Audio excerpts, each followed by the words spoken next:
Part A with the first conversation. Number 1. Why did the class move to a different room? We couldn't get into our regular classroom. Someone lost the key to it. What does the man mean?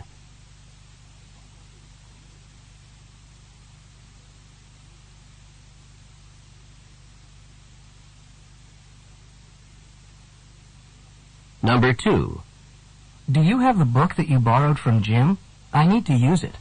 No, sorry, I don't. I already returned it to Jim. What does the woman mean?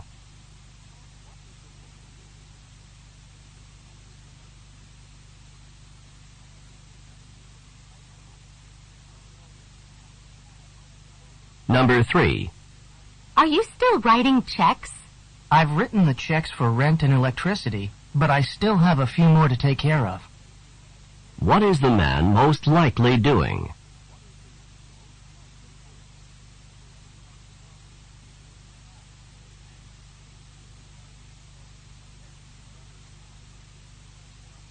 Number 4. Should we leave for class now? But it's not time for class yet. What does the woman mean?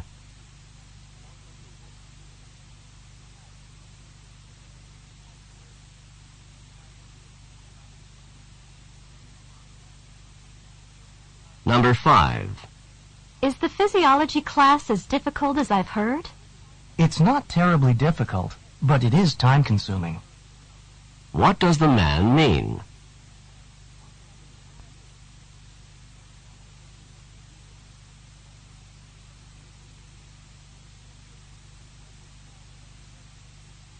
Number 6. These dorm rooms could certainly use a new coat of paint. I'll say. What does the woman mean?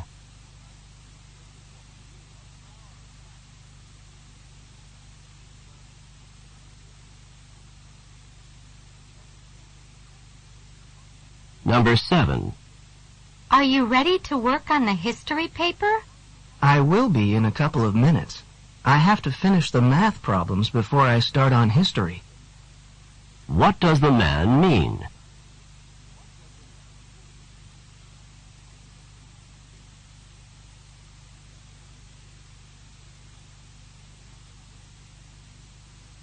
Number 8. Do you know where the file folders are? Sorry, I don't. They were moved, and now I don't know where they are. What does the woman imply about the folders?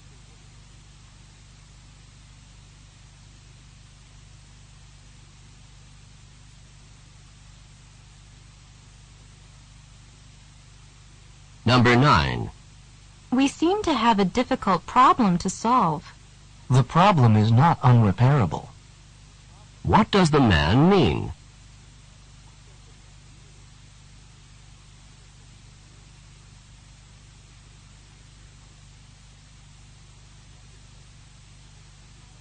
Number 10. I hope we don't have a quiz today. I'm not really very prepared on the material for today. I don't think we will. This professor rarely, if ever, gives quizzes. What does the man mean?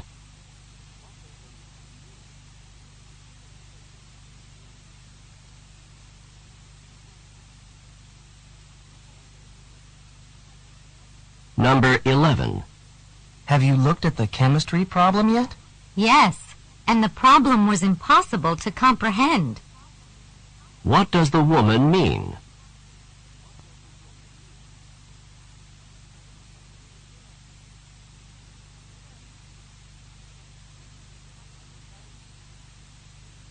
Number 12.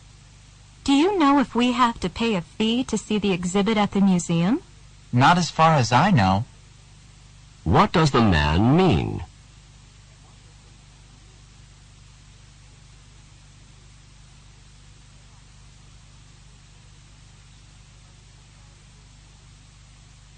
Number 13. I can't take the biology course I wanted to take this semester. It's at the same time as the chemistry course I have to take. Why not wait to take the biology course next semester? What does the man suggest about the biology course?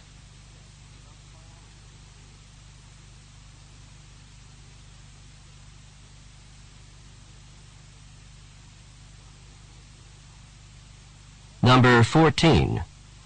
Where are you going now? I'm heading to a talk by Dr. Barton. There's going to be a solar eclipse later this month. Dr. Barton's giving a talk on what to expect during the eclipse. Who is Dr. Barton most likely to be?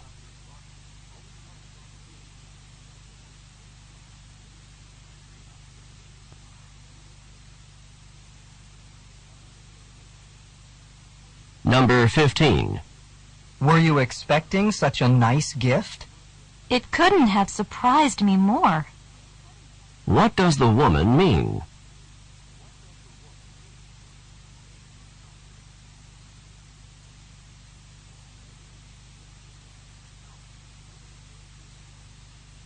Number 16. Have you been studying for long? For hours, and I'm all worn out.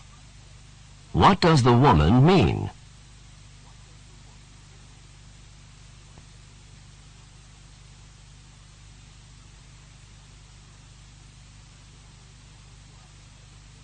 Number 17. Do you think that Tom's the one who should be selected for the team? Oh, he's head and shoulders above the rest. What does the man say about Tom?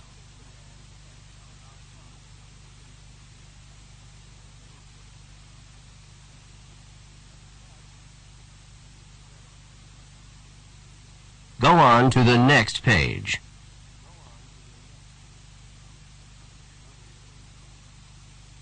Number 18.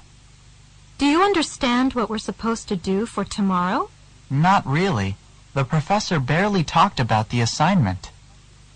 What does the man mean?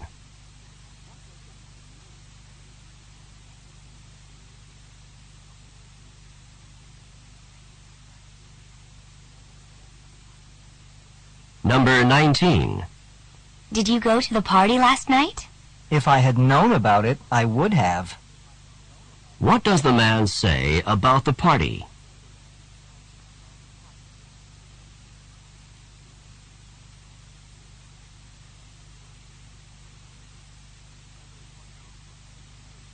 Number 20. Do you know what time it is?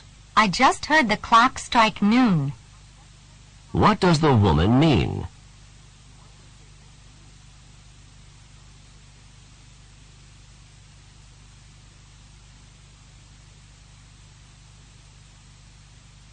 Number 21. I'll be staying at the beach with my family during spring break. So you did decide to take the trip after all. What did the man believe about the woman?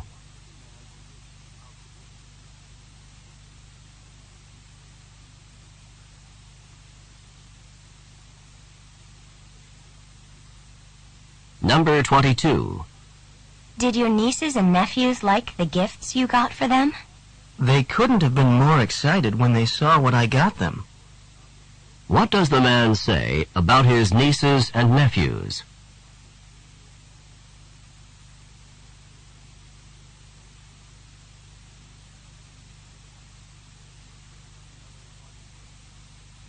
Number 23. Are you worried about having to give such a long speech in front of such a large audience? I think I can pull it off. What does the woman mean?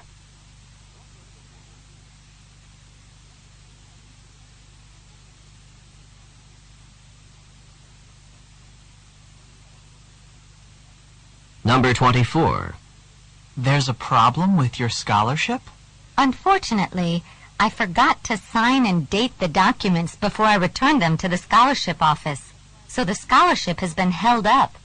I need to go into the scholarship office to resolve the problem. What does the woman mean?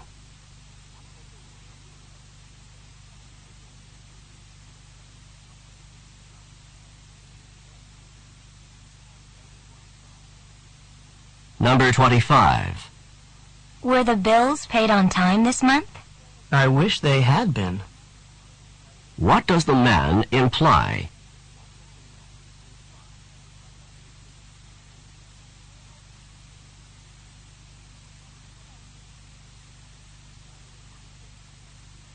Number 26.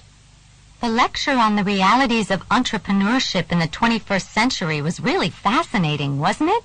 I'm not sure if it was or not. I didn't understand a word. What does the man mean?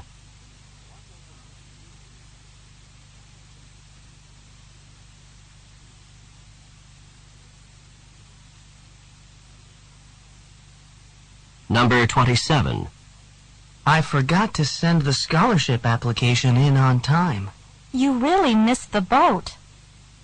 What does the woman say to the man?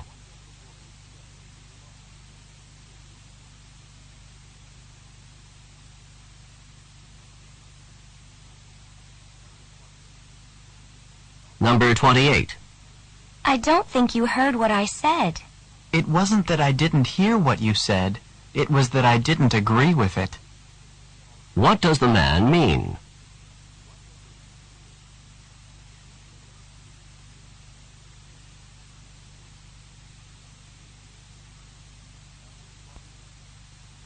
Number 29. John will pick us up at 7:30 for the concert. That should give us plenty of time to get there. So John is going after all. What had the woman expected?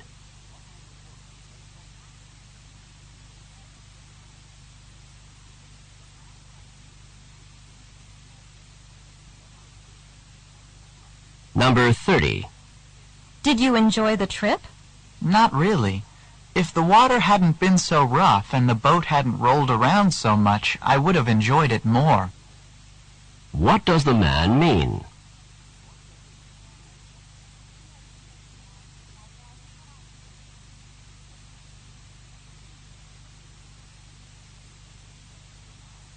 This is the end of Part A. Go on to the next page.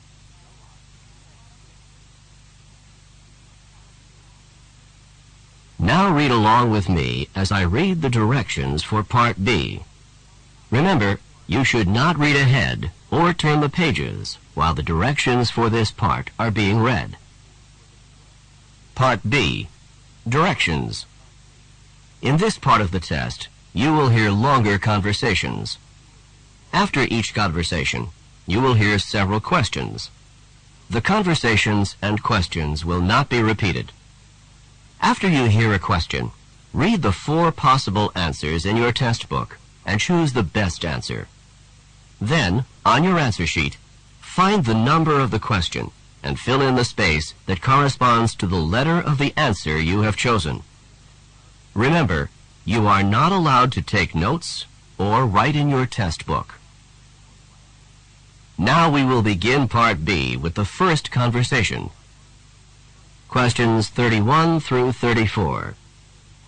Listen to a conversation about a college course. Hi, Mike. I've been trying to get in touch with you. I wanted to ask you about the Introduction to Sociology course you took last semester with Professor Patterson. Why did you want to know about that course? Well, Professor Patterson is teaching it again next semester, and I think I might take it. I wouldn't do that if I were you. Why not? Was it a terrible course? All the professor did was lecture day after day after day. He's a good enough lecturer, but I prefer courses where the students can participate more. I found it quite boring. That course doesn't sound so bad to me. In fact, I like that kind of course. You can listen to the professor's ideas and not feel any pressure to come up with something to say. Well, then maybe this course is for you. Number 31. Who is taking part in this conversation?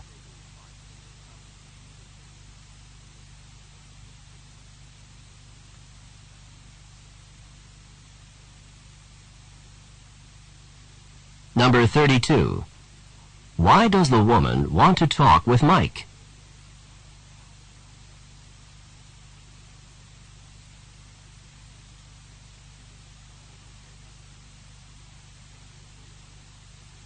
Number 33.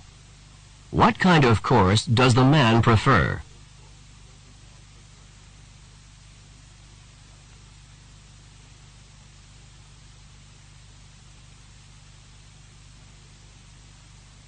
Number 34. How does the woman feel about Professor Patterson's course?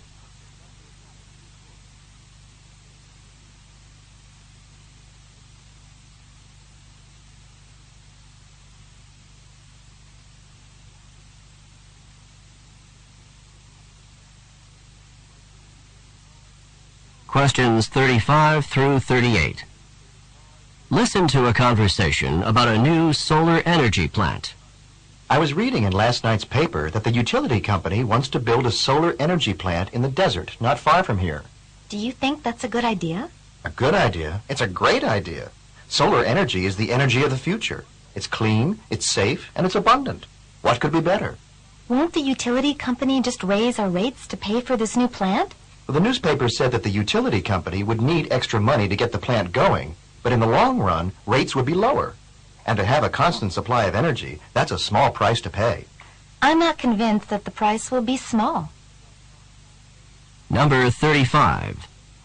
How did the man learn about the new solar energy plant?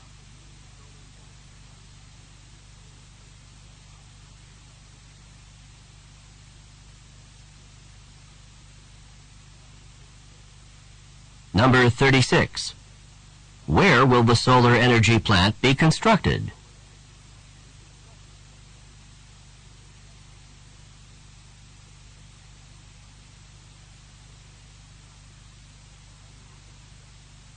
Number 37. According to the man, what is a benefit of solar energy?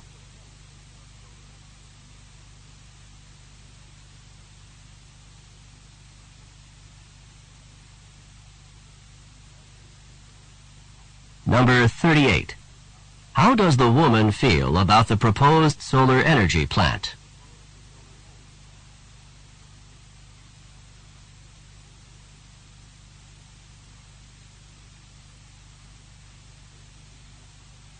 This is the end of Part B. Go on to the next page.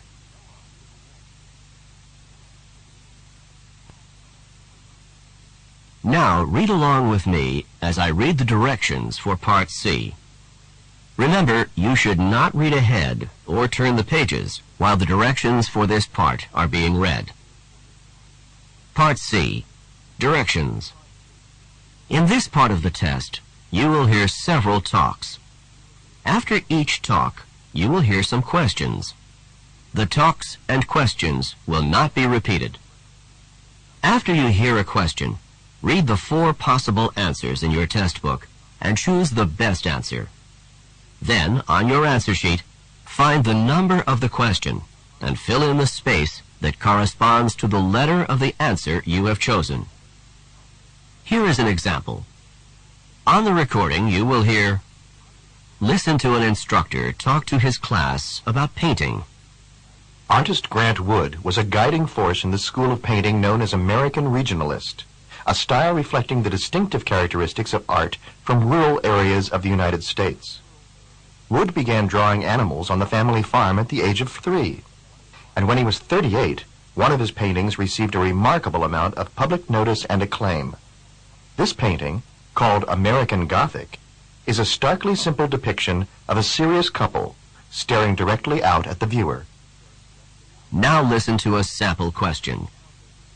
What style of painting is known as American Regionalist? In your test book, you will read A. Art from America's inner cities. B. Art from the central region of the U.S. C. Art from various urban areas in the U.S. D. Art from rural sections of America. The best answer to the question, what style of painting is known as American Regionalist, is D. Art from rural sections of America. Therefore, the correct choice is D. Now listen to another sample question. What is the name of Wood's most successful painting? In your test book, you will read A. American Regionalist. B. The Family Farm in Iowa. C. American Gothic. D.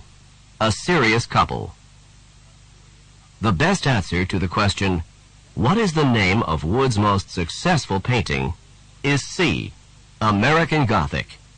Therefore, the correct choice is C. Remember, you are not allowed to take notes or write in your test book. Now we will begin Part C with the first talk. Questions 39 through 42. Listen to a man talking to a group of students.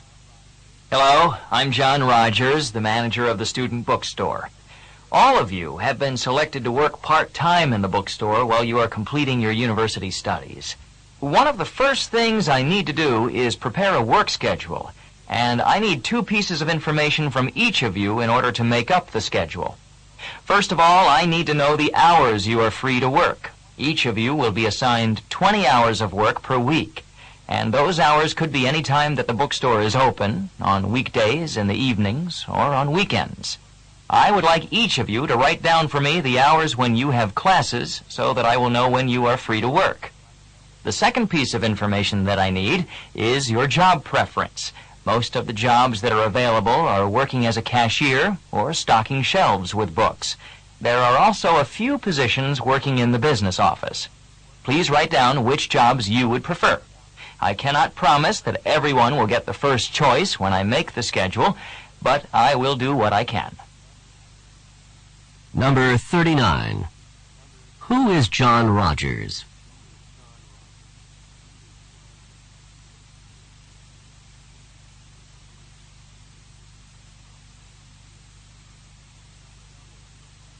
Number 40. What does John Rogers need to do now?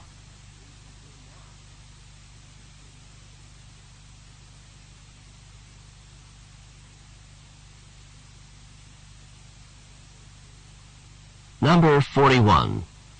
What does John Rogers need to know?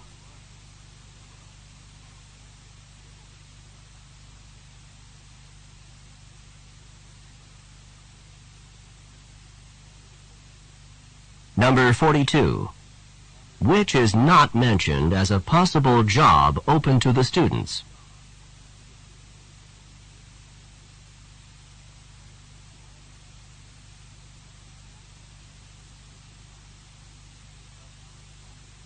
Questions 43 through 46. Listen to a talk given by a woman. Did you know that those large plastic soda bottles that are so common today can actually get recycled into soft, warm, cuddly jackets and blankets with the feel of fleece?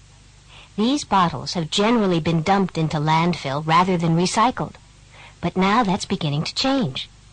In this recycling process, the bottles are gathered at a plant, cleaned, and then crushed into tiny chips. The chips are melted and then shaped into long threads. These threads are spun into yarn and knit into cloth. It can then be dyed and made into fabric. The outcome of this process is a soft and warm cloth that can be made into items of clothing or blankets. It seems rather incredible that plastic soda bottles can be turned into something so soft and warm. I think that all of you should look for some of these products in stores and purchase them. They are great products, and they are great for the environment at the same time. Number 43. What is the topic of the talk?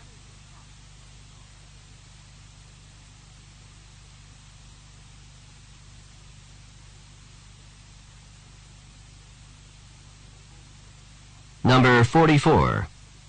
In the past, what commonly happened to the soda bottles?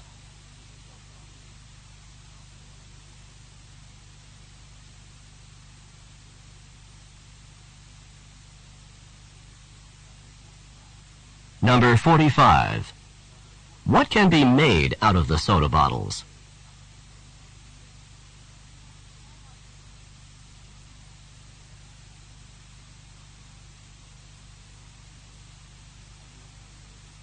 Number 46. What does the speaker recommend?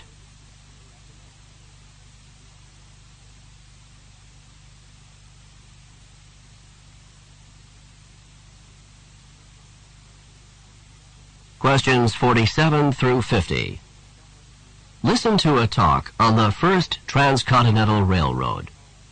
The importance to the United States of the first transcontinental railroad cannot be overrated. This railroad had a profound effect on many aspects of American life, on communication, on transportation of agricultural products and livestock to market, and the settlement of the West, to name a few. But it was no easy feat to build such a railroad. The first transcontinental railroad was undertaken in 1862 by two competing railroad companies. The Union Pacific started in Omaha, Nebraska, and moved westward. The Central Pacific began in Sacramento, California, and moved eastward. Of the two, the Central Pacific had the more difficult task because it was faced with traversing the Sierra Nevadas. To lay tracks across these mountains, workers had to carve out footpaths on steep mountain faces and then use dynamite to blast out access for the railroad tracks. After years of dangerous and exhausting labor, the workers from the Central Pacific met up with the workers from the Union Pacific near Ogden, Utah on May 10, 1869. In an exuberant ceremony, the last of the tracks was nailed to the ground with a golden spike. The completion of the railroad marked the beginning of a new era in transportation. Number 47. Who built the first transcontinental railroad?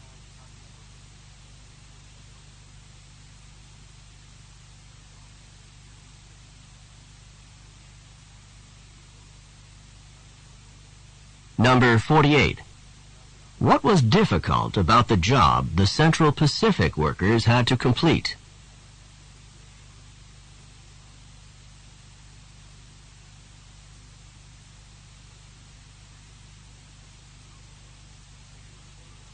Number 49. How long did it take to complete the first transcontinental railroad?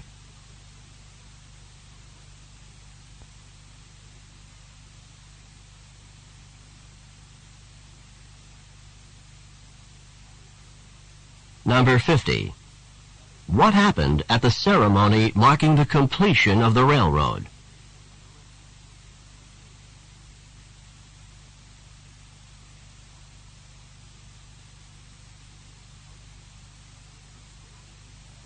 This is the end of Section 1.